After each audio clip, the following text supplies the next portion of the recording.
Oh, it just got really bright outside. Holy moly.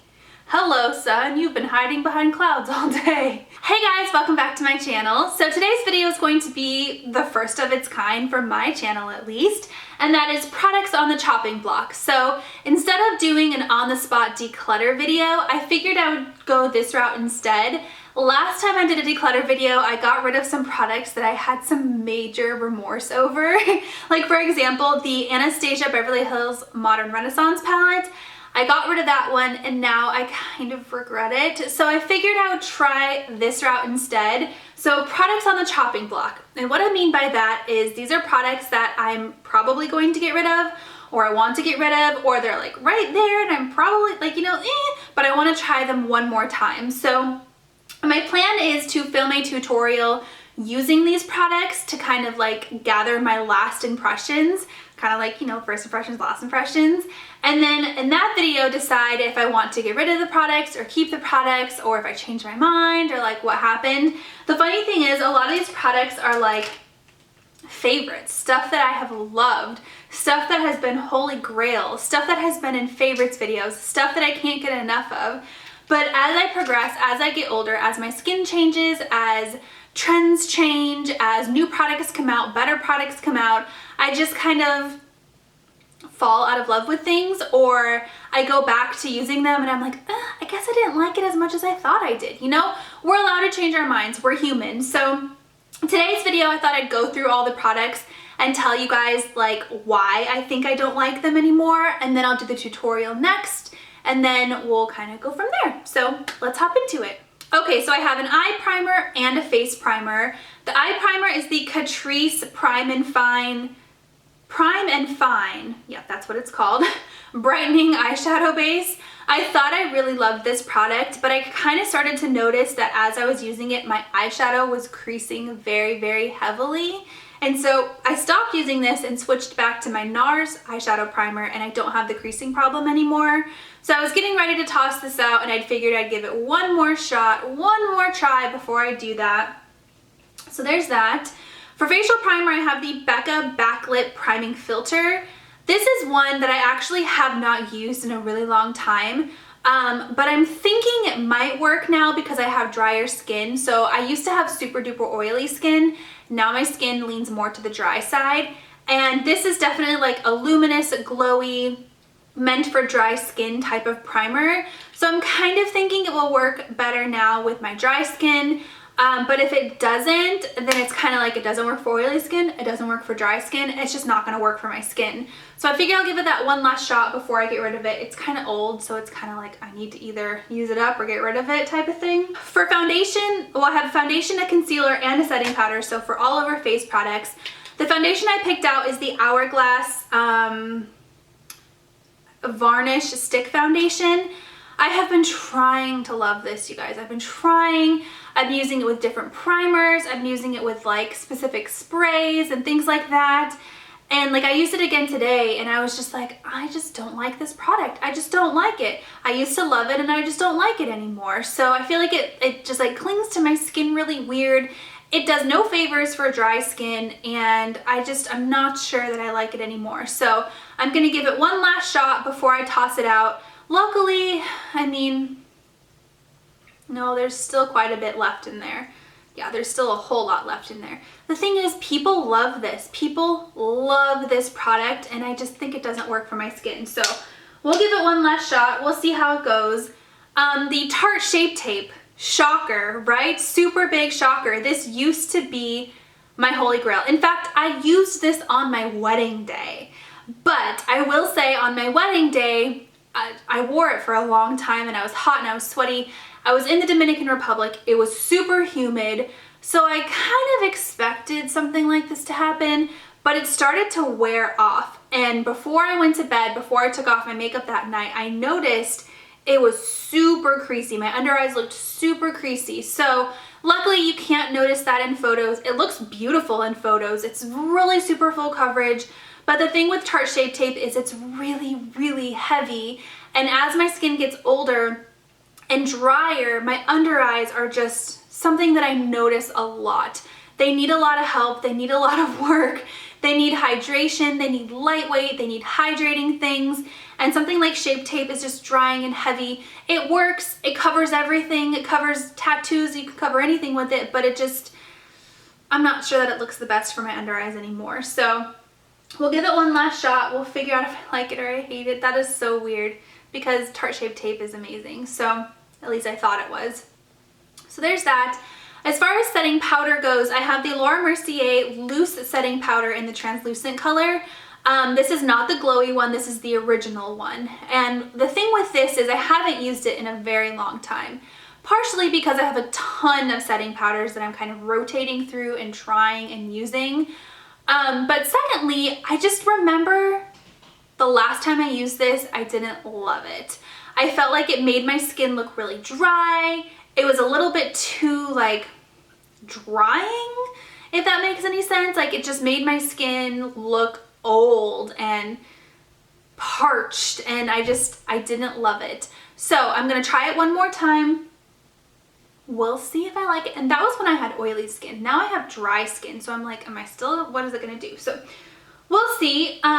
Moving on, I don't have a blush, but I do have a cheek palette. Now this is a recent purchase, well, within the last year or so. It's the Charlotte Tilbury Glowing Pretty Skin Palette. I bought this during the Nordstrom anniversary sale, like this last one that we had in July. The thing is, I bought this so that I would have an opportunity to try Charlotte Tilbury cheek products. I hadn't tried any before this. And when I first used it, I liked it because I hadn't tried a typical full-size version of her products. Now I have tried a full-size blush, a full-size bronzer, and I like them a lot better. So I don't know if the formula in this palette is different. I know a lot of companies do that. The formula in their palettes, especially things like sale palettes, like Nordstrom Anniversary Sale, things like that, holiday palettes, isn't as prestige or high quality as their standard line. So I don't know if that's the case, I don't know what it is, but the highlighters aren't very glowy, the blushes aren't very pigmented. So I'm gonna try it one more time. I have a feeling I will probably keep this even if I don't like it, because it's good for 30 months. I mean, that's the time frame on the back. So I still have like a year and a half before it's gone bad. And I feel like my preferences in makeup may change. I mean, I'm gonna have a baby soon. And when you have a baby, your life totally changes, your hormones totally change, your skin totally changes. And so maybe after that, I will like different makeup, maybe more lightweight makeup, maybe more sheer makeup. So I probably won't get rid of it, but I will say the past few times I've used it, I haven't been wowed. So we'll try it again. We'll see what my thoughts are. I do have a single pan highlighter though. This is the Becca Shimmering Skin Perfector in the color Opal. The thing is, I'm not a huge fan anymore of really blinding highlighters. And these Becca palettes, these Becca Shimmering Skin Perfector, the powder ones, are pow. Like, you will be able to see your cheeks from outer space, like wet, just glowy highlighter. And there's a time and place for things like that, but I don't know that I love that look anymore. So I'm gonna try it again, especially the color Opal. I have the color Moonstone also, and I have the color Champagne Pop, and I have the color Rose Quartz. But the color Opal is the one that every time I use it, I'm just kind of like, you know, it's not my favorite. So we'll try it again. We'll see. For eye products, I have a palette, a mascara, and an eyeliner. This is a palette I raved about, you guys. After I got it, I raved about it. I threw it in favorites videos. I threw it in my 2018 favorites video. Like, I love this palette, and I still do. I think the colors in it are beautiful. It looks so pretty on the eye. The formula is amazing. The mixture of textures, the variety of things in this palette, it's good, you guys. It's the Huda Beauty Nude Nudes palette. The thing I cannot get over with this palette is it stains my eyes. Especially some of these darker colors here stain my eyes. And I feel like I get really bad eye irritation after I use this palette. So to me, that's saying you probably shouldn't use that palette anymore. So I think I'm gonna try it one more time. I might put a paint pot underneath of it. Actually, one of the colors in here is an eye primer. Concealed is actually a cream color and it's supposed to be like a primer. And I haven't used that underneath. So maybe I do need to use that underneath to prevent the staining and the irritation. So we'll see. I'll use the Catrice eye primer, I'll use the concealed thing, and then I'll put it on and we'll see what happens. But if it irritates my eyes like it has the past couple of times, I sadly might have to get rid of that one. Sad. Okay, for mascara, I have another one that is a shocker, you guys. This is the Too Faced this says Better Than Love on it. What? It's Better Than Sex, not Better Than Love. Wait a minute, I still have the packaging. What? Hold on. The packaging says Better Than Love on it too. Is that why I don't like it anymore? Did they change the formula? It used to be Better Than Sex. Please hold, I'm going to research this. So they have a Too Faced Better Than Sex. It's the one with the sparkles all over it. It's the new one for their diamond collection or pretty rich collection. They have Better Than Sex Waterproof, Better Than Sex Mini, waterproof again, the mini one. What is this Better Than Love? They sent this to me. I got this in PR. So it wasn't like I bought it somewhere and it's fake. Why is it called? I'm so confused. Maybe that's why I don't like it. Okay, well, I thought this was Better Than Sex, but it's not. I am so sorry, you guys. I am so confused right now. If anybody knows the difference between Better Than Love and Better Than Sex, please let me know because I am completely confused right now. Yeah, I got this in PR. They literally sent it to me, so okay. Anyways, I used to love Better Than Sex. It was my holy grail. I used it all the time. I recommended it to everybody. It made my lashes look amazing. But the thing is, I started to use other mascaras, and when you use a mascara, it takes a good 3 or 4 months for you to use it, to get rid of it, to dry out. And I don't like to have a whole lot of open mascaras at the same time, simply because they dry out and you can't, you know, they're like a limited product. So it had been probably a year and a half since I had used a Better Than Sex mascara.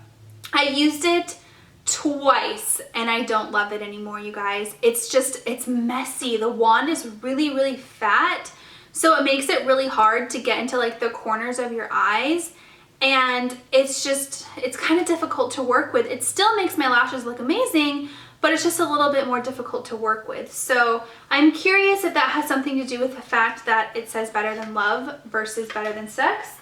I don't know. I'm still really confused by that. I didn't see anything on their website that said Better Than Love. Maybe that was a limited edition thing. I don't even know. Okay, moving on. Urban Decay 24/7 Glide On Eye Pencil. I used to love this pencil, you guys. I used it in high school. I used it in college. It used to be the only eyeliner I used for the longest time. And then I started to discover other eyeliners, other things I loved. I have other favorites now. Art and Zien, Makeup Forever. I mean, the list goes on. And then I went back to this eyeliner pencil to try it again, and I thought I loved it. In fact, I even talked about how much I loved it in my Shop My Stash video. But I used it one more time, and I noticed, and I guess I had kind of noticed this over, you know, the month that I used it for Shop My Stash, but I noticed that it kind of like collects into my tear ducts and then kind of drags underneath my eyes and kind of smudges. And I was like, huh, interesting. So I used it with a different eye primer. It did the same thing. And it's just kind of one of those, it says it's supposed to last for 24 hours. I don't think that it does. So I'm gonna try it one more time. We're gonna see, but I might have to get rid of all those Urban Decays, which is sad. Okay, last product on the chopping block is lip products. The first one I have here is a Jeffree Star lipstick, and this kind of goes for all of my Jeffree Star lipsticks. The thing is, the formula is really nice. It's kind of that watery, liquidy texture. It goes on super opaque, super smooth. It just looks really nice. This has a root beer scent to it too. This one's in the color Gemini, but the thing is they dry the heck out of my lips. They dry out my lips so bad, so I have to put a moisturizer on underneath, and I just don't love them. So I'm gonna try it again. The colors are beautiful. The formula is awesome, but they just dry out my lips. So I'm gonna try it again. And then the last one is the MAC Oh Sweetie lip gloss. I have a whole bunch of these, and the thing is, when I bought them all online, so I didn't realize that they all had this like sheeny, metallic-y, kind of like gold pearlescent finish to them. When I got them in the mail, I was kind of like, oh, like those aren't that pretty. They smell really nice. This one's in this scent, Coconut Macaroon. So they do kind of work for like a pop in the center of your lips to kind of like bring life to your lipstick, but they just, I don't particularly love that gold, like shifty undertone. It just is not really my thing. So we'll try it again. Maybe I can layer it with the Jeffree Star and see how it works. But yeah, so the next thing I want to do is film a tutorial using all these products. Let me know if you guys would like to see something like that. I'm not going to do it today, maybe next time that I film. So let me know if that's something that you guys want to see, and I will do that for you. But other than that, that's today's video. I hope that you guys enjoyed. I'll talk to you next time. Bye.